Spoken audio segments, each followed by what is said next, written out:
people like me.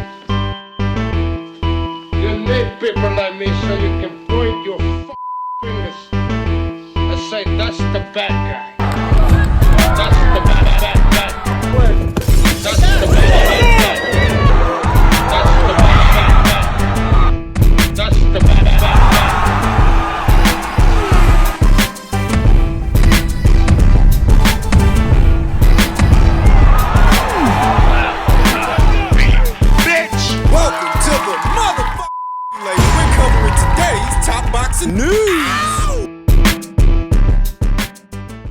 Okay, we'll start with this. Rumors are coming out about what Errol Spence Jr., former unified welterweight champion, is set to make in his Australian foray against former champion like himself, Tszyu. He's estimated to be making a guarantee of $2.5 million for traveling to the land down under, a purse that is a far cry from whatever he made opposite the ring Terrence Crawford. Approximately $25 million apiece. 25 to Crawford, 25 to Spence. Purse for Tszyu is about 10 times less than what he got for his last fight, though of course there is the upside of the pay-per-view to consider. Tszyu may be getting a slice of the pay-per-view in Australia. Errol may be getting a slice of the pay-per-view in America, whatever it sells in America. What, if anything? They used to call him the Big Fish, Errol Spence Jr., who fought in considerably bigger events, bigger box office fights than Tszyu, yet he's the one traveling. Why not do it here in America if he is in fact the Big Fish? I don't see enough people talking about that. Yeah, since the story broke, and it was reported that Errol would be the one getting his passport out, he would be the one traveling, I don't see that element of the story getting the reaction that it should. Why isn't the PBC doing this in the United States? Why does he have to go over there? Something that would have been unheard of not but a few years ago is a grim reality here today. But why? PBC don't have the resources to do this fight. I don't think they have the money to bring Tszyu to America for a fight like this. For them, it may be cheaper to let somebody else do it. Somebody who's on more stable ground than they are. What about Errol's drawing power? What about it? What do you think his drawing power is? Close to 3 years removed from the sport, coming off a devastating loss. If he can get back in the winner's bracket and do it in good fashion, he can get some momentum going and regain some of that marquee value. But here and now, he's the one's got to travel, because a fight between him and Tim in Australia is bigger there than it would be here. Down there, that's a big fight. Here, it's a tune-up and just a tune-up. Against the guy who spent the last year and a half getting beat up by Sebastian, getting beat up by Bakram. They're not as spoiled in Australia as they are in America. The American crowd is generally a tough crowd, whereas the Aussies, they don't normally get fighters the caliber of an Errol Spence Jr. paying a visit to their shores. So for them, it's a treat, and down there, it's a big fight. Said it in my previous video, and I'll say it here again. I've no quarrel with Errol Spence Jr. or him coming back. My entire hang-up with him was him running from the Crawford fight. That was it. But now that he's had it, I ain't got no problem with him or him coming back or him fighting Tszyu. I actually like the fight. But they're both damaged goods. That might actually make it better. I mean, what were Mickey Ward and Arturo Gatti the first time they fought? Mickey had 11 losses. Arturo had 5. Fine. Just because both boys have seen better days doesn't mean that a fight between them can't put on a show. It might. Errol is an action guy. So is Tszyu. Both guys punch relatively hard, at least against each other. Who wins? Hard to say. Which one of the two do you think has more to give? Tszyu is a few years younger than Errol Spence Jr., but he's lost more fights. In bad fashion. And in recent years, whereas Errol, all that time off might have allowed him time to recover, to heal. Tim may be younger than Errol, but he's also experienced more losses than Errol more recently. Losses that he's still recovering from. Yeah, but he's coming off a win now. That's true. He's not going to be the one shaking off ring rust the night of. He's said to be taking a tune-up fight in between now and the time that he faces Spence over the summer months, and he's already coming off a win, whereas Errol is still coming off a loss. A lot of people will tell you that Errol has competed at a higher level than Tszyu, and maybe he has, but that was at a lighter weight. And a long time ago. And Errol was never that fighter that walks through the water without getting wet. Not even in his prime. Even before the car accident that some people feel changed him. If you see him in the Brook fight, He got hit a lot in the Brook fight. He got hit even more in the Sean Porter fight. What happens if Timmy hits him? It's a good question. Tszyu is still breaking in a new trainer in Pedro Diaz, so everything that we've seen from him so far is subject to change, but generally, he keeps the torso very upright, punching out of a high guard, he's got power, and he's prolific in a round. So is Errol. He likes to throw combinations. Fighting out of the southpaw stance, whereas Timmy is an orthodox fighter. Errol isn't as upright as Tszyu, bends at the waist and knees a little more, He shows a good jab, good body attack. but he can be caught in between. We've seen that in more fights than just the Crawford fight, and given that he'll be new at this weight, and Timmy does pack a punch, he does hit hard.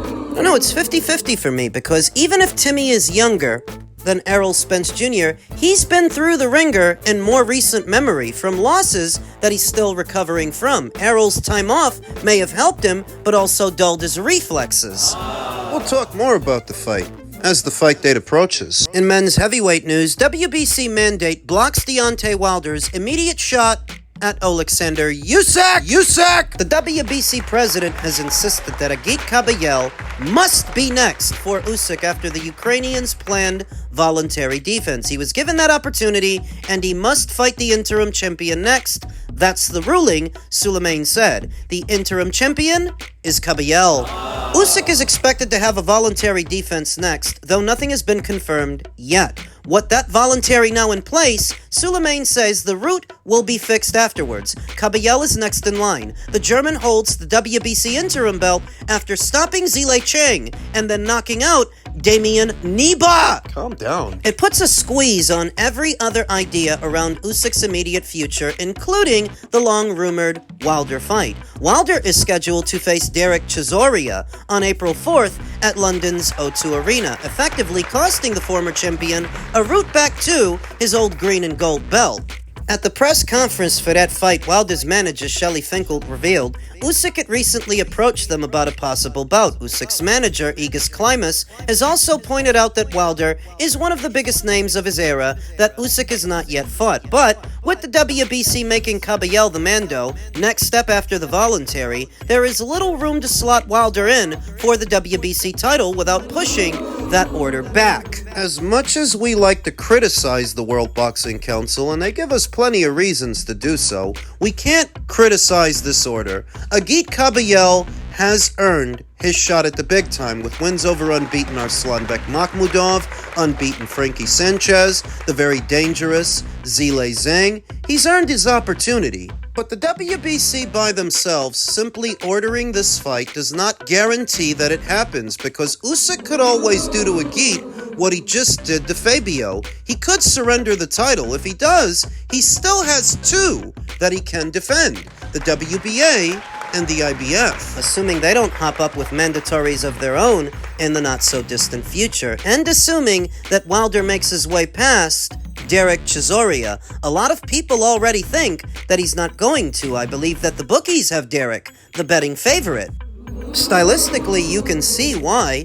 Derek would bring to the table the same come-forward aggression that Joseph Parker brought to the table when he fought Wilder. For Derek, it comes naturally. It's not an adjustment that he has to make like it was for Joseph. If Joseph could beat you coming forward and being a bully, backing you off and putting you on your back foot, letting the punches fly, Derek can do the same thing. To where this entire talking point about Wilder's immediate shot at Usyk might be for the birds, because he was never going to make it there anyway. Veteran boxing scribe Stephen Kimothy, reacting to the WBC's order, had a very insightful question About Kabayel? about the WBC. He says, so if the WBC is mandating that Usyk face Kabayel, their interim champion, in a fight I really like, when do they mandate Sebastian Fundora versus Virgil Ortiz at junior middle? Because it's their inconsistencies that are maddening. Makes a valid point, because Sebastian's actually been WBC champion longer than Alexander Usyk.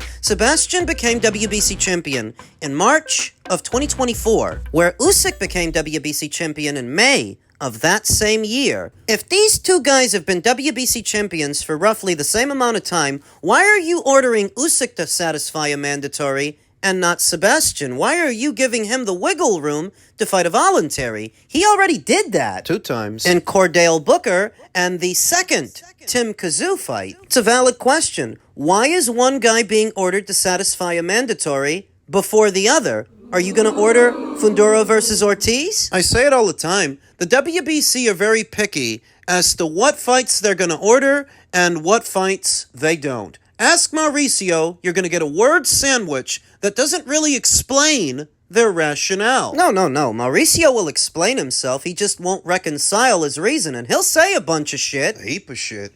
Comes to Agit Kabayel, they're saying he's going to have a quick turnaround. He's going to fight again. He just fought. I think they said he's supposed to be fighting in May against a voluntary. Now that Queensbury realized this guy can sell tickets, he sold the place out in Germany. They're going to capitalize that. Maybe use him as the anchor to revitalize that market, because I can remember when the German boxing scene was actually booming. You had Vladimir Klitschko fighting out of Germany, several other fighters like Felix Sturm, Jack Colquet, Arthur Abraham, I think. There was a time where Germany had its own little boxing boom, its own little boxing scene going, and I think they want to revitalize that using Agit to spearhead that effort. And if he wins that voluntary interim title defense, he would presumably go straight into the Usyk fight, assuming Usyk doesn't drop that belt. He might. I don't really like Wilder's chances in the Chisora fight, but let's say Wilder wins. He makes it past that guy.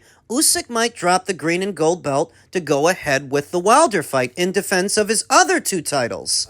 The Wilder fight compared to the Kabayel fight would be bigger. It would get more attention. If Wilder beats Derek. Now, if Wilder loses to Derek, well, then the fight is off, and you know, Usyk, maybe he fights Agit Kabayel, maybe he doesn't, maybe he retires. I don't know what the guy's sticking around for anyway.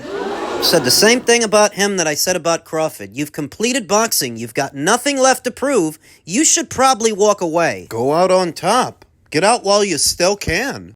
I've never seen those Paffin gloves bend like that. Okay. Deontay's searching for excuses. First it was the water. The water was spiked. The costume was 50 pounds. Fury loaded the gloves with an egg weight. He took the padding out. You know, pick your poison here. First he comes out, the suit was 50 pounds. He didn't say, hold on, no, time out.